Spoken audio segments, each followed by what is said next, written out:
ଶିକ୍ଷକ ଓ ରାସ୍ତା ଦୁଇଜଣ ଯାକ ଏକାପରି। ନିଜେ ଗୋଟିଏ ଜାଗାରେ ରହନ୍ତି ଆଉ ଅନ୍ୟମାନଙ୍କୁ ସେମାନଙ୍କ ଲକ୍ଷ୍ୟସ୍ଥଳରେ ପହଞ୍ଚାଇଥାନ୍ତି। ଭୁଲ ହିଁ ହେଉଛି ମଣିଷର ପ୍ରକୃତ ଶିକ୍ଷକ। ଆଉ ଯିଏ କୌଣସି କ୍ଷେତ୍ରରେ ଯଦି ଭୁଲ କରିନାହିଁ ତାମାନେ ସେ କେବେ ଚେଷ୍ଟା ହିଁ କରିନାହିଁ। ସ୍ୱାର୍ଥହୀନ ଭଲ ପାଇବା ଏବଂ ପରସ୍ପର ପ୍ରତି ଉତ୍ସର୍ଗୀକୃତ ମନୋଭାବ ହିଁ ପ୍ରେମ। ଏହା ସମ୍ପୂର୍ଣ୍ଣ ବ୍ୟକ୍ତିଗତ ଉପଲବ୍ଧିର କଥା। ଜୀବନରେ କେବେ କାହାକୁ କଷ୍ଟ ଦେବ ନାହିଁ, କାରଣ ସେ ତୁମକୁ କ୍ଷମା କରିଦେବ କିନ୍ତୁ ଭୁଲି ପାରିବ ନାହିଁ। ଯାହାକୁ ସବୁଠାରୁ ବେଶୀ ପ୍ରେମ କରିଥାଅ ସେ ହିଁ ତୁମଠାରୁ ଦୂରେଇ ଯାଇଥାଏ। ଜୀବନରେ ସେହି ବ୍ୟକ୍ତିମାନେ ଅସଫଳ ହୁଅନ୍ତି ଯେଉଁମାନେ କେବଳ ଚିନ୍ତା କରନ୍ତି କିନ୍ତୁ କର୍ମ କରନ୍ତି ନାହିଁ। ନିରନ୍ତର କାମ କରୁଥିବା ବ୍ୟକ୍ତି ଯେ ସଫଳ ହୋଇଥାଏ ଏହା ଉଦାହରଣ ସମସ୍ତଙ୍କ ପାଇଁ କାର୍ଯ୍ୟକାରୀ ନୁହେଁ, ବରଂ ନିଷ୍ଠାକୁ ଚାବି ମନେକରି ଅଗ୍ରସର ହେବା ଉଚିତ। ଯେଉଁ ରାସ୍ତାରେ ଆପଣ ଏକୁଟିଆ ରହିଯାଉଛନ୍ତି ତେବେ ବୁଝି ନିଅନ୍ତୁ ଆପଣ ସଠିକ୍ ରାସ୍ତାରେ ଚାଲୁଛନ୍ତି, କାହିଁକି ନା ସତ୍ୟତାର ରାସ୍ତାରେ କେହି ସାଥୀ ନଥାନ୍ତି। ନିଜକୁ ଜ୍ଞାନୀ ଭାବନ୍ତୁ ନାହିଁ କିନ୍ତୁ ଅନ୍ୟକୁ ମୂର୍ଖ ଭାବିବାର ମୂର୍ଖାମି କରନ୍ତୁ ନାହିଁ, କାରଣ ସମସ୍ତଙ୍କଠାରୁ କିଛି ନା କିଛି ଶିଖିବାକୁ ମିଳିଥାଏ। ଯେଉଁମାନେ ସମ୍ପର୍କ ରଖିବାକୁ ଚାହାନ୍ତି ସେମାନେ ତୁମ ବଡ଼ ବଡ଼ ଭୁଲକୁ ବି କ୍ଷମା କରିଦିଅନ୍ତି ଆଉ ଯେଉଁମାନେ ସମ୍ପର୍କ ରଖିବାକୁ ଚାହାନ୍ତି ନାହିଁ ସେମାନେ ତୁମ ଠିକ୍ କଥାର ବି ଭୁଲ ବାହାର କରିଥାନ୍ତି। କାହା କଥାରେ ଯଦି କୌଣସି ଭୁଲ କିମ୍ବା ଠିକ୍ ହୋଇ ଯାଇଥାନ୍ତା ତେବେ ଦୁନିଆ ସ୍ୱର୍ଗ ପାଲଟି ଯାଆନ୍ତା। ତେଣୁ ସର୍ବଦା ସେହି କାମ କର ଯାହା ଠିକ୍ ଏବଂ ସତ୍ୟ ଅଟେ। ଧନଠାରୁ ମନ କାଳେ କାଳେ ବଡ଼। ଧନ ତ ଦୁଇ ଦିନର, ମନ ଥିଲେ ଧନ ପ୍ରାପ୍ତ ହୁଏ। ଏହି ରୀତି ଦୁନିଆର।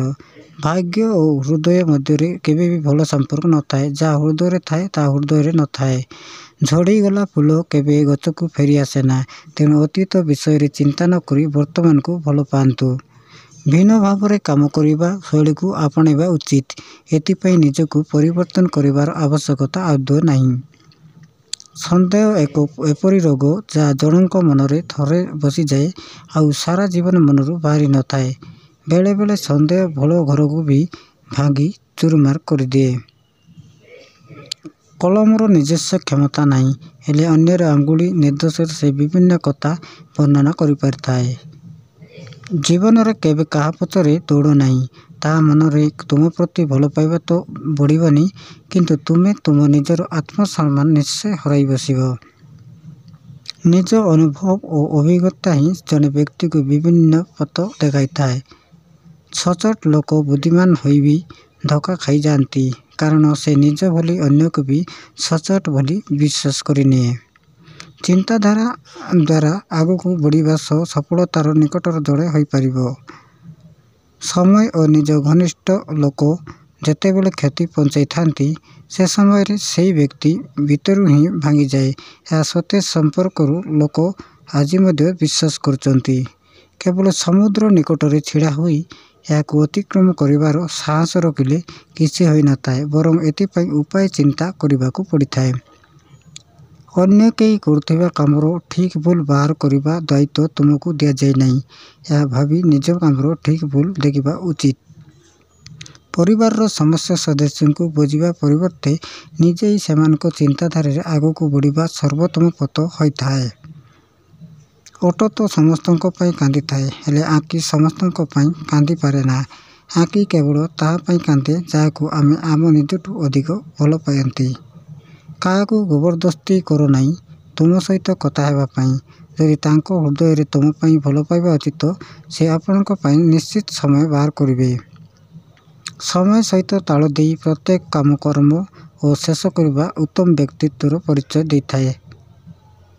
ଶିକ୍ଷା ଲାଭ କରି ଏହାର ଯଥାର୍ଥ ଉପଯୋଗ ନ କଲେ ଏହାର ମୂଲ୍ୟ ନଥାଏ। ତେଣୁ କାଗଜପତ୍ର ସାର୍ଟିଫିକେଟ ପାଇଁ ବ୍ୟସ୍ତତାର କୌଣସି ମୂଲ୍ୟ ନାହିଁ।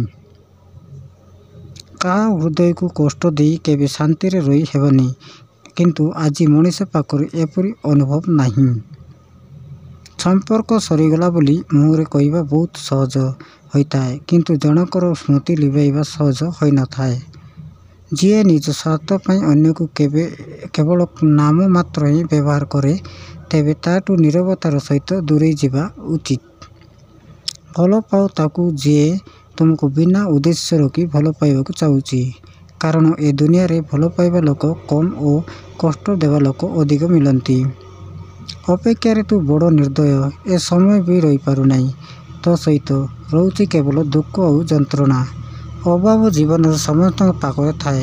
କାହାର ସମୟ ଓ କାହାର ସମ୍ପର୍କ, କାହାର ଧନ ଓ କାହାର ଶାନ୍ତିର ଅଭାବ। ତା ଭିତରେ ଯେ ଖାପ ଖୁଆଇ ପାରିଲା ସେ ହିଁ ଜିତିଯାଏ।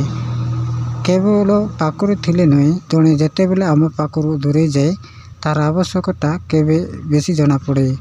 ମୁଁ ଚୁପ୍ ରହିଛି ତା ମାନେ ନୁହେଁ ମୁଁ ଦୋଷ କରିଛି। ବେଳେବେଳେ ସାଇଲେନ୍ସ ବି ବେଷ୍ଟ ଆନ୍ସର ହୋଇଥାଏ। କେବଳ ଟାଇମକୁ ଅପେକ୍ଷା କରିଛି।